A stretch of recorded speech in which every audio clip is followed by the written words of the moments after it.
Hi guys, welcome to State of Crypto, your one-stop source for all crypto-related news. I am your host Martin. I am not a financial advisor.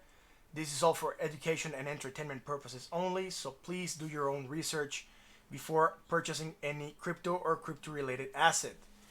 Um, Now, if you're catching us live, welcome, and if you're catching us on the rerun, please leave us a comment below with suggestions.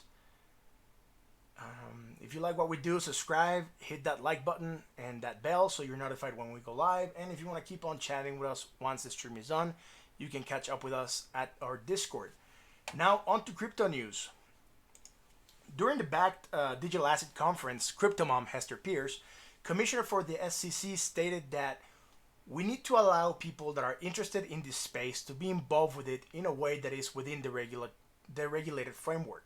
Understanding that investors have to make their own decisions, we can't make those decisions for them. If it's very natural for regulators to be conservative, because if we make a mistake, then people are going to come and blame us. And I know if people lose money, they always come and blame the regulator. According to Pierce, this particular habit of the SEC puts the country at a disadvantage in the emerging digital economy. Other jurisdictions across Europe and Asia have already taken significant steps in claiming pole positions in developing crypto landscapes. An example is Switzerland and South Korea, which we discussed in earlier episodes. Now, for Pierce, regulators should create enabling environment for innovation and lead product testing to the market. Sorry, I got distracted a little bit. Got noticed that saying stream is way better today. Thanks. We are working on having we're working some kinks with internet issue. The stream dropped 3 times yesterday, and apparently today it has much better quality. I'm also looking at the strength, and we're in green numbers, so we're good to go.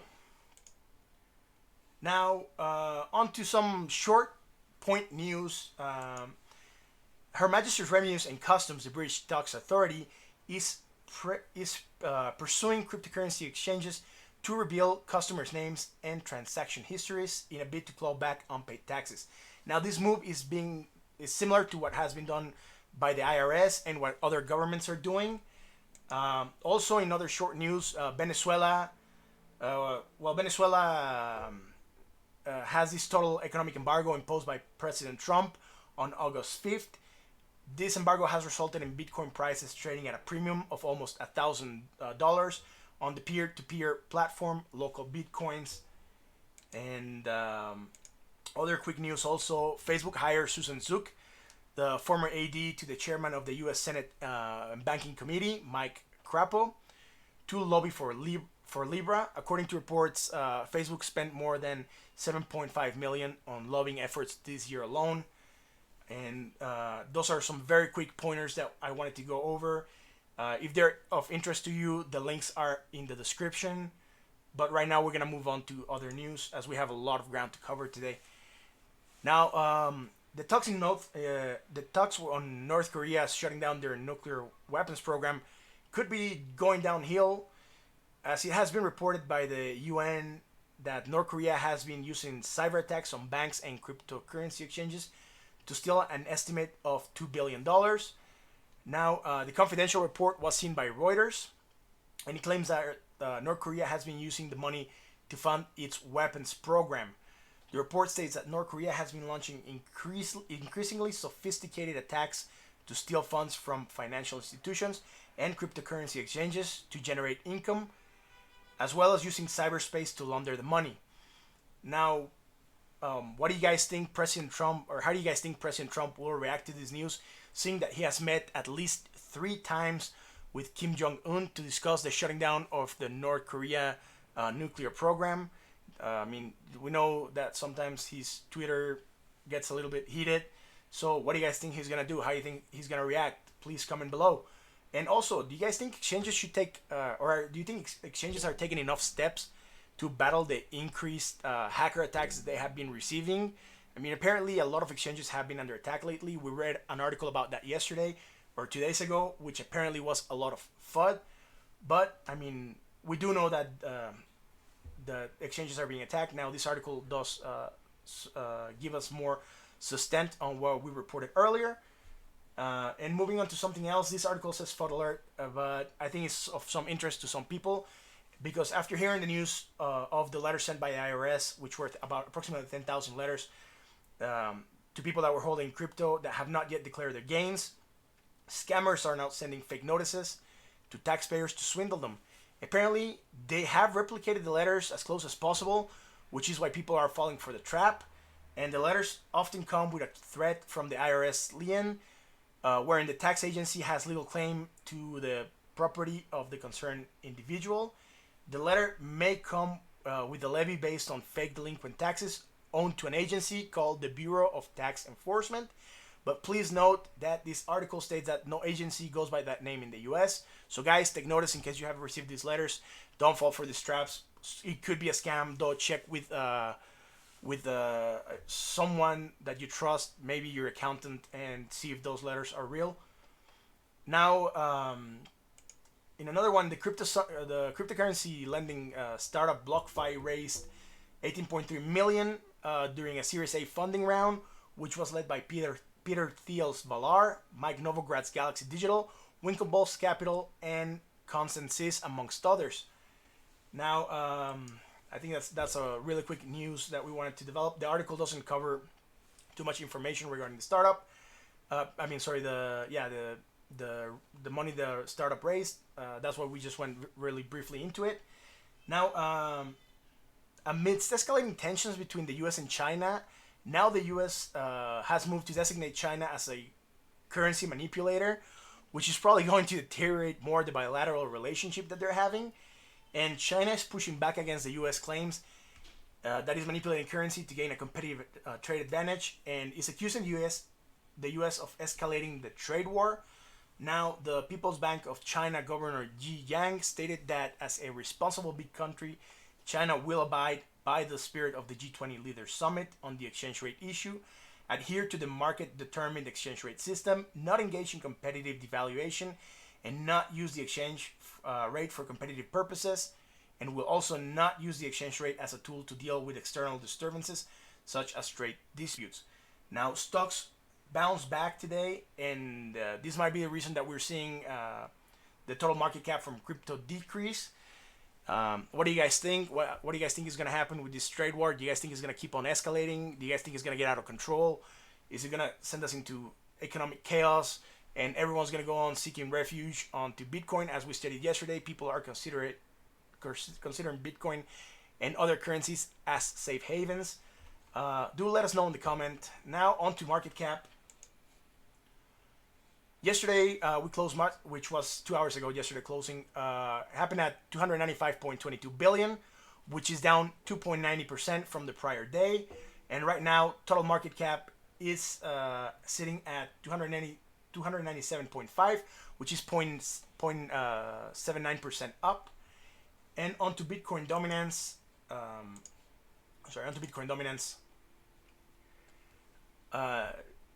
Yesterday's Bitcoin dominance was up 0.12% from an opening of 69.30, closing at 69.40.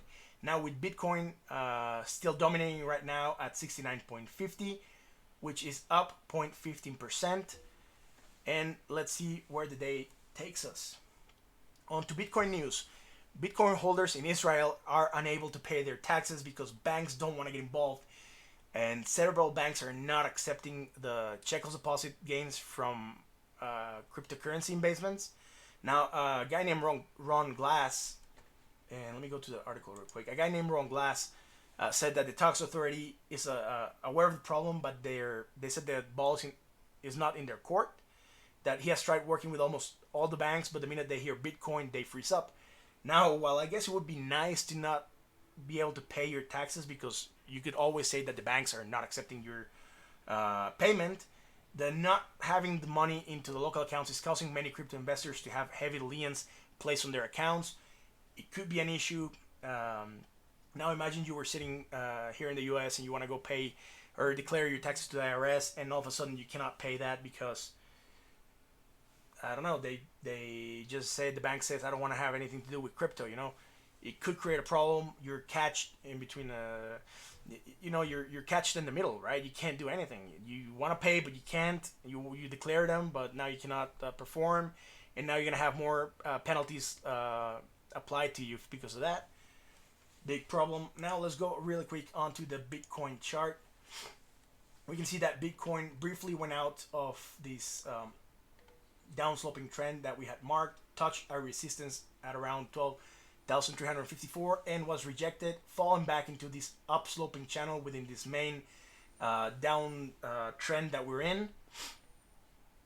However, right now, if we go to the 4 hours, we'll see that we've stayed a little bit within this, went to the almost border, broke down below it, but we're bumped back up to this uptrend. And let's see where this takes us. I mean, Bitcoin is slightly oversold, well, not out of the regular territory, but still higher than 50 RSI, creating a bit of negative momentum. And we'll see, as we said, where the day takes us today. On to Ethereum news. Ethereum Enterprises Alliance has appointed Aya Miyaguchi as executive director of the Ethereum Foundation to its board to unveil its new mainnet. The EEA's new mainnet initiative is a technical working group that will bring public and enterprises efforts closer together, and it will define the best ways the public network components can match the commercial market requirements needed to allow the world to connect to Ethereum. Now, more details on the EEA's mainnet will be revealed at the forthcoming DevCon 5 on October 8 to 11, 2019 in Osaka, Japan. So we'll have to wait for that to see more developments on this mainnet initiative. Now on to Ethereum chart. Ethereum still within this uptrend. Apparently on the day it seems to be outside, but I think if we go to the 4 hours, we'll get a better look. And in the 4 hours, we can see that we're still within this uptrend that we have marked. So it's a little bit following what Bitcoin did, but staying a little bit better within this uptrend. And since it's following what Bitcoin is doing, we're gonna have to wait and see where Bitcoin takes us to see where Ethereum will go, as it's basically right now just following Bitcoin. On to Ripple. Now, this article is a little bit speculative in nature, so I'm not going to go too much into detail. However, the Federal Reserve's Lael Brainard detailed an upgrade to the existing payment system on August 5th. The new and improved payment system will be dubbed the FedNow service, and it will be available by 2023-24. And this has gotten some Ripple and XRP enthusiasts excited, more so after Dilly Brow tweeted about the FedNow. The Financial Action Task Force asked industries incumbent and financial institutions around the country to suggest ideas to improve the payment system, which resulted in 250 comments received from 800 organizations. Almost 90% of them urged the Fed to run a real-time payment service by providing instant interbank settlement alongside a single private sector system. Now, the tweet from Dilip Rao read, "Great move, hashtag FedNow, will drive the transformation to real-time payments infrastructure around the world, both domestic and cross-border, at Ripple Mission." Ripple has openly shared that it was and is working with the Federal Reserve to improve payment systems in the US, which is no secret. However, Ripple announced on the 21st of July 2017 that Ripple's proposal for faster payments stood out for speed and transparency. What do you guys think? Do you guys think Ripple can jump on this and maybe become the Federal Reserve instant settlement solution? I mean, it's certainly what Ripple's doing by reducing friction with the banks. And it would be really interesting because then everything would be settled with the Fed via Ripple, or if they use any of the venues that use XRP, it could create more volume on XRP. And let's go really quick and look at the chart. Looking at XRP, we can see that we're still within this downtrend. We have not broken out. This is on the 4 hour. In the daily, we're also looking at the same thing. We have developed negative momentum. However, it seems to be stabilizing a little bit. We are sitting in slightly, we can call it oversold territory. Wait, no, I'm sorry, not oversold, overbought territory. We're down below the 50 on the RSI, and we have to develop. We have to also wait for Bitcoin to develop a little bit more, as Ripple has also seems to be following what Bitcoin is doing. Now, on Litecoin front, we did not find anything regarding Litecoin that was worth mentioning today, as most of the news were today. We're covering the halving event, which we covered yesterday. So we're gonna jump really quick into the chart, and also we can see that Litecoin is still within this downtrend that we charted. Falsely broke out to revert back into the trend. It's also finding this downsloping broadening wedge that we have found as resistance, and it has to now. It is when the, let's say, two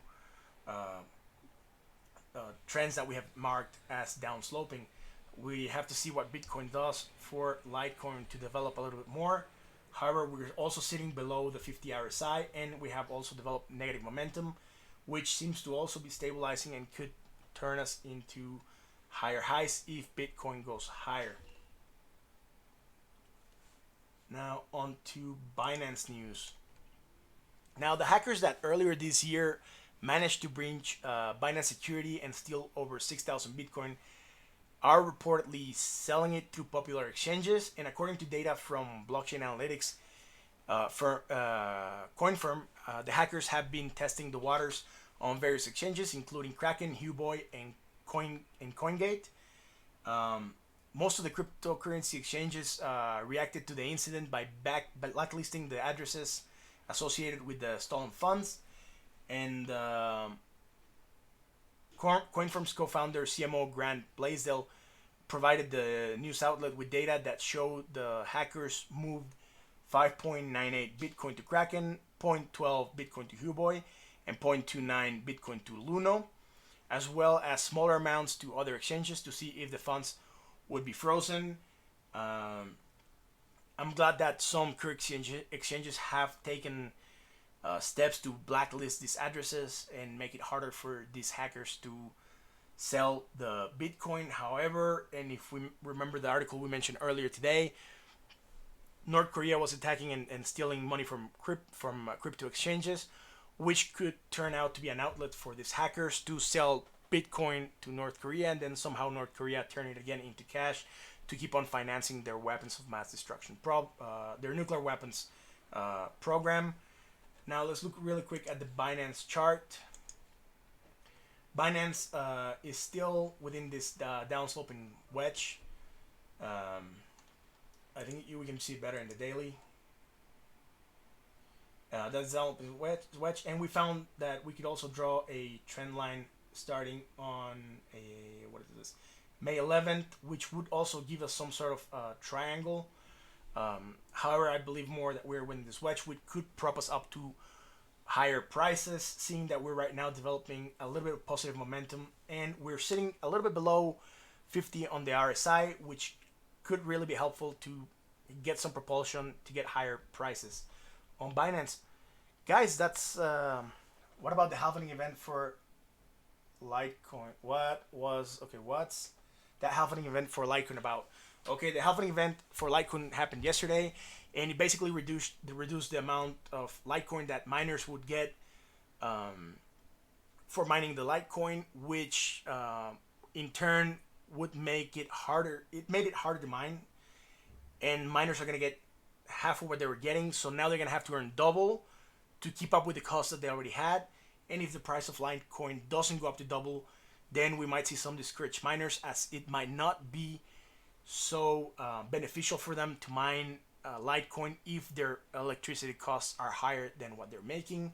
We're gonna have to wait and see what happens with Litecoin in the coming days, and with the miners that are mining this crypto. We covered it in an article yesterday, and we'll see. You know, we'll see how hard it becomes for them to deal with this. Anyone has any more questions before we go off the air?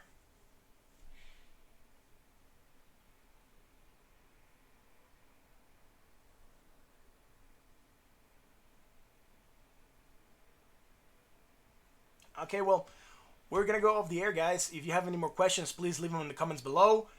that'll be all for today. Thank you for watching again. If you like what we do, hit that like button, subscribe, hit that bell so you're notified when we come live. And if you believe that the content that we're producing here is of value and you find it to be valuable and you think it could be of interest to your friends, please introduce them to our channel so we can get this community going. Thank you all. That's all for watching. Thank you all for watching. That's all for today.